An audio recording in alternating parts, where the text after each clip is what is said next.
The athlete in this situation is a female that has transitioned from a male. She is 38 years old now, but began her transition 8 years ago. She's an elite track cyclist who is trying to compete in the upcoming Summer Olympics within the female category of the event. She's an extremely accomplished track cyclist, winning multiple awards and getting many honors ranging from national recognition as one of the most talented cyclists in Canada to global recognition. All teammates and coaches have often said that she is one of the hardest working athletes of her time, always in the gym, motivated to learn and be the best athlete that she can be. She trains 6 days a week, making this her primary source of income and her full-time job.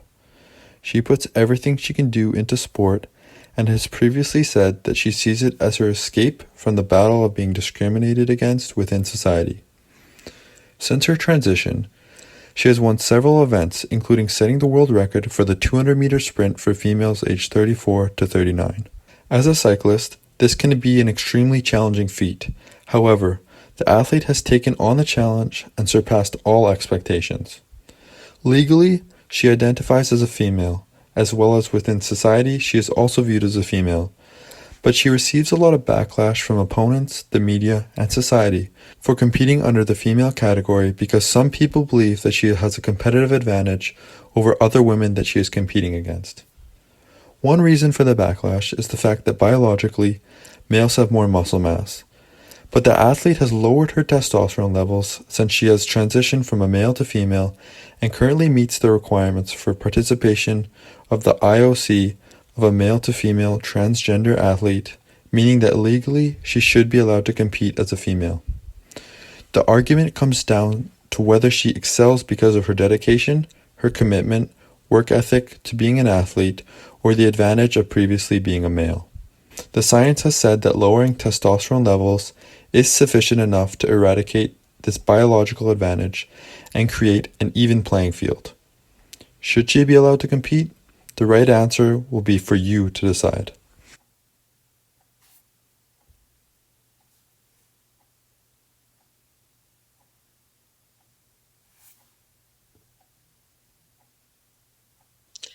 The International Olympic Committee's job is to promote Olympic competition around the world, fostering an elite athletic environment where the best of the best go up against each other. Within the International Olympic Committee's regulations, which work to uphold competitive standard of sport for all participants, it states that females who have transitioned from male must reduce their blood testosterone concentrations to under 10 nanomole per liter for a minimum of 12 months prior to competition. They must uphold this standard throughout the period of eligibility to compete with the female category as well. If these conditions are not met, athlete will be disqualified from competition. The IOC have a duty to uphold the eligibility of all participants, and in their perspective, the athlete has surpassed these objective qualifications. However, is this enough to offer the athlete the chance to compete with other female athletes? Some individuals argue that she will retain the muscle mass she had as a male, especially since she transitioned later on in the life at the age of 30. The IOC has only looked at testosterone levels as the objective measurement of sex, thus begging the question of what limit is on strength advantage. If a biological female were to have a similar muscle mass and a strength level as our athlete, would the same question be asked of an unfair advantage, or would they simply be praised for being an elite, strong athlete? The athlete believes that herself, as well as other transgender athletes who meet the requirements set by the IOC, should be able to compete in the category that they have transitioned into because they are considered female within society and all other aspects of life. Thus, why should they not be given the same right within sport? To say I believe you are a woman for all of society except for sport is unfair. She has lowered her testosterone levels since she has transitioned, exceeding the IOC requirements, allowing her to legally compete within the female category. She advises that the reason her participation is so highly speculated is due to the emphasis of testosterone and strength in sport, as well as an inherent undervaluing of feminine traits. which often lead people to oppose her participation on the grounds of biological advantage.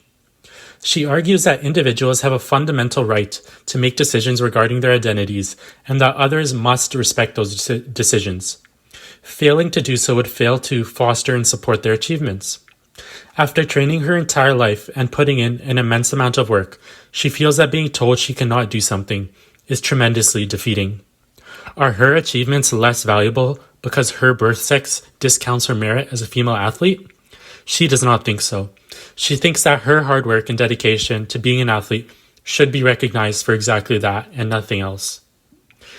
She has done everything she can to get to the position she is in today. However, others bashing her abilities and saying she has an unfair advantage, even after tackling the barriers of society and sport, has been difficult to say the least.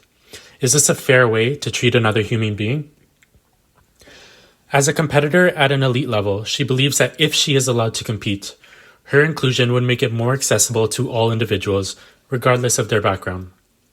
Allowing an athlete at the highest level to compete and accepting their right to their identity has the potential to destigmatize how transgender individuals are perceived in a sport context, as well as in a much larger societal context. This could open doors to other individuals taking pride in their identity and recognizing that if she can break the boundaries of society and fight back against discrimination, others will have a role model to look to. However, if the IOC strips her of her right to compete, what is stopping society from further discounting the identities of other transgender individuals? She believes that this discrimination would be an attack on her identity as well as the identity of all transgender individuals in society. She notes that in society, it is women who are oppressed. So for those women to turn around and replicate their own oppression onto a minority group is extremely disheartening, both for women's advocate groups and trans advocate groups. Instead of defeating one another, she says that we should raise each other up and celebrate each other's accomplishments. These women should not see me as a threat. They should say that that woman is breaking boundaries and taking pride in being a woman. If these women degrade my identity, how is this any different from the oppression that women face from men in society on a regular basis? The trans community believes that participating under one's transitioned category is correct, and this athlete should participate in the female category. They refute the notion of a third category being created on the grounds of it furthering the divide and discrimination these athletes and community as a whole face. Moreover, they highlight that there would be not enough participants or attention in this third category to maintain a competitive standard at this elite level, rendering the work of the athletes, who put in so much time and effort to be there, meaningless. They argue that this is not a viable solution because it is not really a solution at all, and rather a workaround, which harms trans athletes and the trans community as a whole, while borderline promoting discrimination against trans individuals. The community believes that visibility is critical in the determination of one's identity, and the inclusion of trans athletes in elite-level mainstream sports will normalize the existence of the community and its members, both in sport and everyday life. They believe that it has the potential to increase support for them on the part of the general public, as the community and members will be seen, both in terms of visibility as well as in action in their sport. They highlight that the trans community suffers inequality, due in part to the stigma which surrounds their identity, which is exacerbated by sport due to the strict and enforced gender binary. This enforcement of a gender binary becomes more and more divisive as an individual's skill level increases. So at the highest level, the Olympics, there will be the greatest controversy for inclusion and exclusion. They argue that the participation of this athlete in such a high-profile event would destigmatize the perceptions others have regarding their participation. It makes the sport as a whole more inclusive for their community members. Not only will it encourage participation of trans individuals at more elite levels, but also at the community and recreation levels, and this participation brings with it social, mental, and physical benefits for an entire demographic of people. They argue that this is invaluable. It will connect individuals to each other and their community in a healthy and meaningful way, and this would open many doors for transgender individuals, both younger and older. The community believes that her inclusion in her respective category is a matter of social justice, and that she should receive fair treatment by the IOC and other athletes instead of discriminating against her and calling her identity into question as a means of inclusion criteria. This athlete has met all of the current requirements for Olympic participation set forth by the IOC, and the trans community stands behind her participation in her event under the female category. Some Olympic competitors in the female category believe that male to female transgender athletes have a biological advantage and should not be allowed to compete in the female category.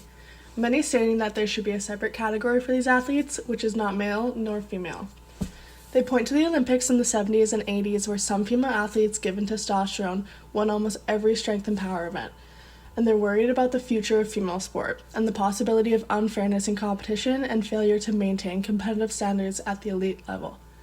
Opposing athletes believe that it is unfair for her to compete as a female, stating it takes away from the competitiveness of the sport due to her speculated advantage over the other athletes, as well as takes away from the merit of sport. These athletes are also worried because they believe with her competing it takes away their chances of winning, causing sponsorships and cash awards to be at risk, which may be their primary or only source of income. The number 2 ranked athlete at the World Championships, who was runner-up to the transgender athlete, was unhappy about the circumstances of her loss and saying that, "This athlete should not be allowed to compete. It is unfair to other competitors. I have a family to feed, with cash and sponsorships on the line, but this athlete using her unfair advantage to come in and win number 1 at the World Championships, and now the opportunity to take my gold medal away at the Olympics, it just isn't fair."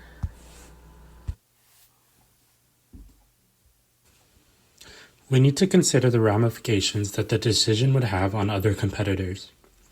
If the ruling lets the athlete compete, it could inhibit the opponents from getting the money they need. It is their livelihood at stake as well, so they wonder if it is fair to let an individual who was born a man and then transitioned later on in life to a female at the age of 30, which may have an impact on the amount of muscle mass retained, to come in and take what they feel is rightfully theirs. They believe that this devalues the competition of the Olympics and other national or world events by discounting their efforts as athletes. Why should they be spending many hours in the gym or on the track training and dedicating themselves to a craft that they cannot win fairly? In a way, they believe that this is cheating in its own right, and there must be policies set in place to ensure that this does not happen, similar to how performance-enhancing supplements are banned from the Olympics.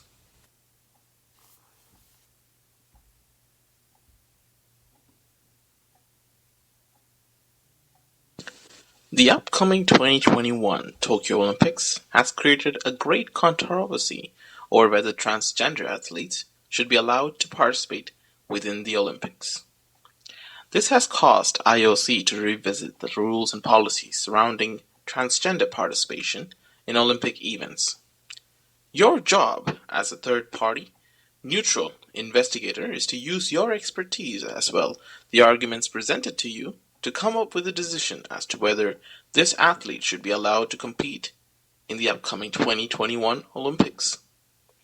This athlete has presented her case in front of the IOC board with the hope of being able to compete in the women's 200 sprint cycling category. Using all the relevant information presented to you, it is your duty to take all the perspective into consideration and determine whether this athlete, among other transgender athletes, should be allowed to compete in the 2021 Tokyo Olympics. This has the potential to change the face of sport as we know it. What is your decision?